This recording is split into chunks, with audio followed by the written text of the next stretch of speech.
Bismillahirrahmanirrahim. Assalamualaikum warahmatullahi wabarakatuh. Doa ketika hujan turun.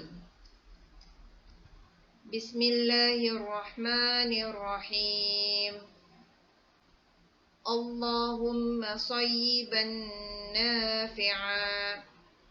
Allahumma sayyiban nafi'a. Allahumma sayyiban nafi'a.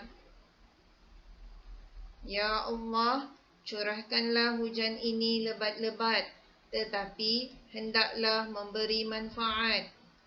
Amin.